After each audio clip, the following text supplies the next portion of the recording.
kalau bopomu masih hidup, dia pun akan mengutuk semua perbuatan yang kamu lakukan. Kalawadana seorang pendekar yang berbudi.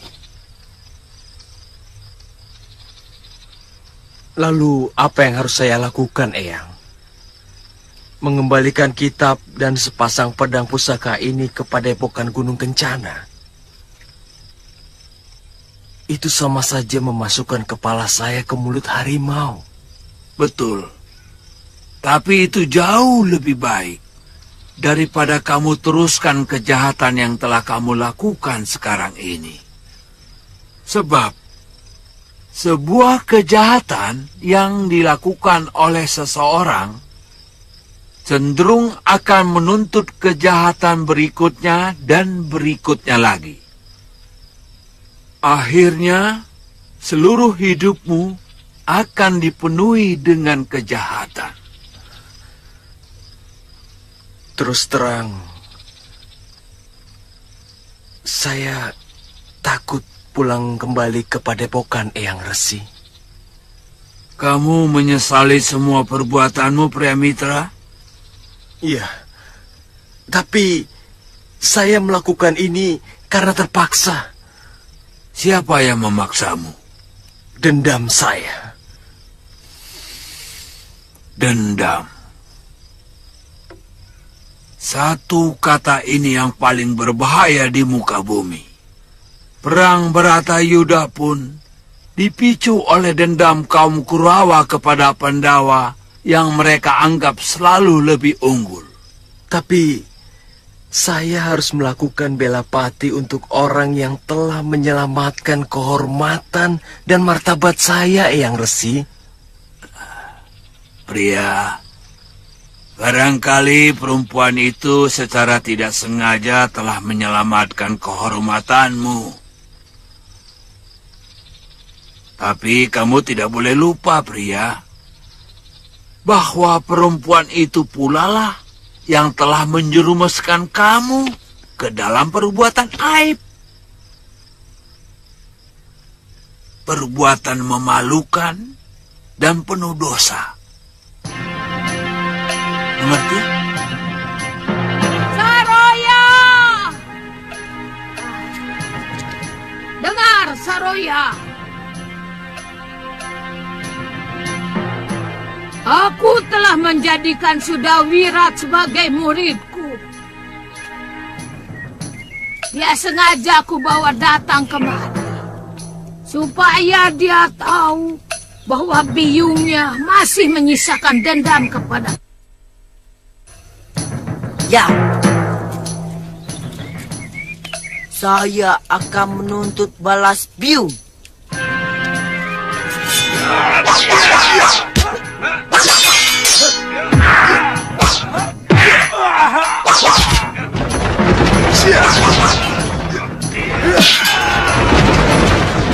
Hentikan!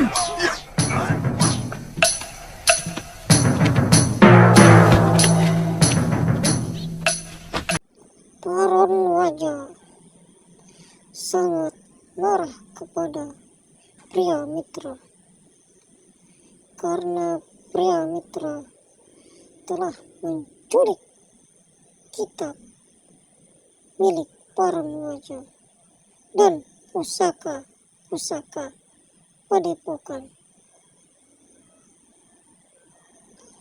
Dan Paron wajah tidak akan bisa mengampuni Priamitra, dan ia akan dihajar oleh orang lain.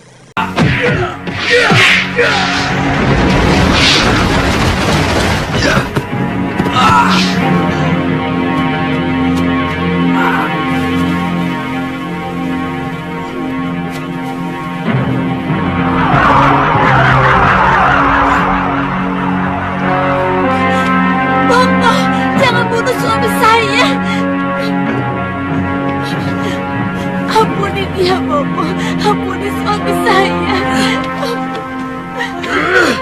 Apa pantas pencuri pusaka pusaka padepokan kita ampuni anakku, ha?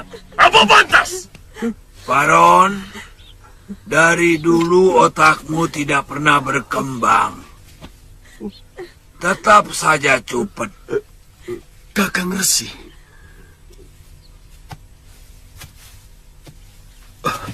Maafkan aku. Dia telah mencuri kitab pusakaku dan sepasang pedang milikku. Dia kembali kemari. Artinya dia telah menyadari kesalahannya. Kakang belum tahu siapa dia. Siapapun dia. Kalau sedikit saja kamu mau gunakan nalarmu, maka saya yakin kamu akan memaafkan menantumu itu. Maksud Kakang Resi? Kalau dia memang berniat mencuri, buat apa dia kembali? Dia bisa kabur kemana saja. Lalu dia pelajari kitab pusakamu. Kemudian dia kembangkan. Setelah teruji kehebatannya, baru dia kemari untuk menantangmu. Bahkan kalau perlu. Tapi semua tidak dia lakukan. Benar pendapat Eyang Resi, Bopo. Ampuni Kakang Pria.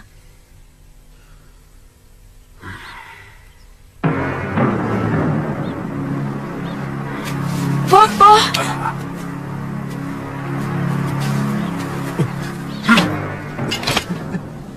Sekali lagi kamu berbuat lancang di sini. Aku tidak akan mengampunimu. Biar dewa sekalipun yang menghalangi.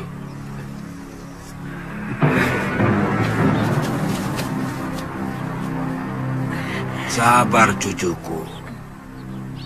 Suamimu sedang terkena goda. Tapi godaan itu sekarang sudah sirna. Sehingga mata hatinya lebih bersih. Terima kasih Eyang Resi.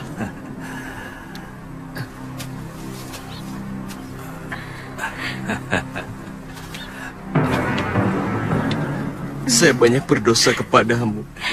Maafkan saya, Padma. Setiap saat saya selalu memaafkan Kakang. Supaya Kakang bebas dari dosa dan kesalahan. Sebab Dewata tidak akan menyayangi seorang suami yang berdosa kepada istrinya.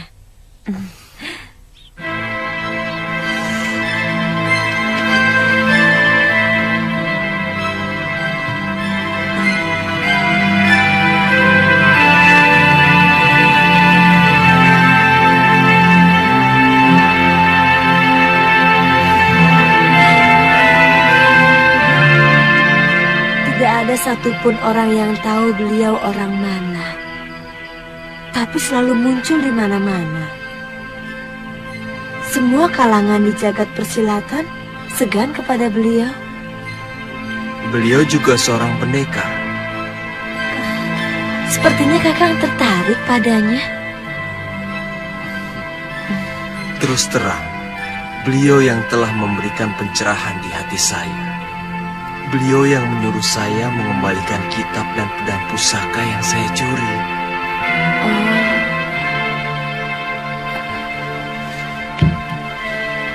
Beliaulah yang menanamkan nilai-nilai kejujuran yang paling mendasar.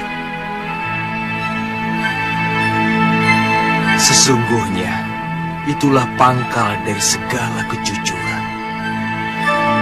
Apa itu Kakang? Ya, kejujuran pada diri sendiri. Karena mustahil kita membohongi diri kita sendiri.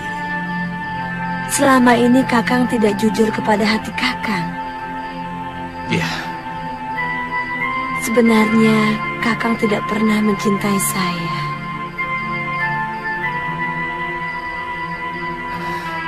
Padma, sekarang saya benar-benar sangat mencintaimu.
Sekarang kamu kuizinkan latihan.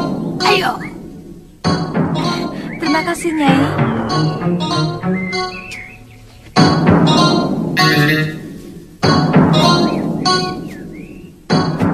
Ayo. Lambat sekali kau. Ayo, cepat.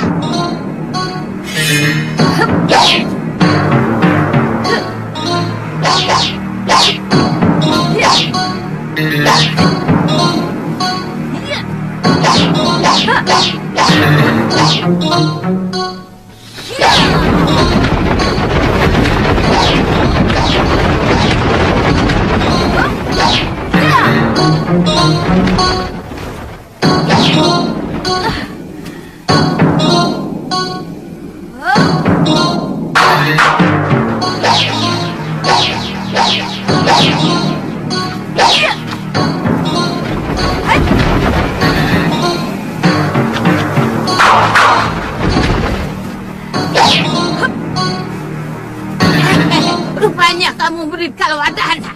Iya. Dia ayah saya, Nyai.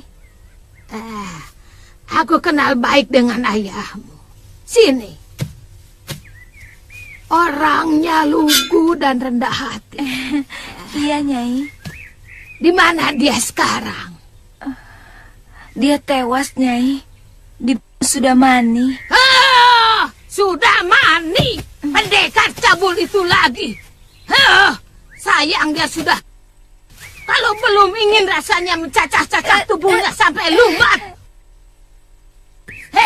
Saya, Nyai.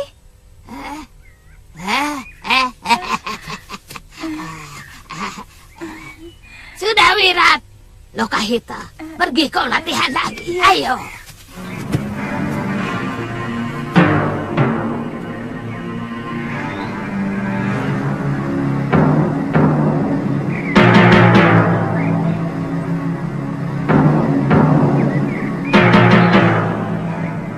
Dari dulu aku tidak pernah berpikir untuk membuka padepokan. Apalagi memiliki murid. Aku hanya ingin ilmu yang kumiliki menjadi milikku sendiri. Hanya ada satu Durgandini di muka bumi ini. Kenapa sekarang guru mau mengajar kami? Nila Saroya di depan mataku itulah yang membuat hatiku luluh. Dia berpesan kepadaku untuk mencari Sudawirat dan memeliharanya. Dari dulu aku memang tidak pernah suka kepada wanita. Tapi Nila Saroya lain. Aku merasa ada kesamaan, nasib dan penderitaan. Itu kenapa dia ku angkat sebagai saudaraku. Maka anaknya pun kuanggap sebagai anakku sendiri.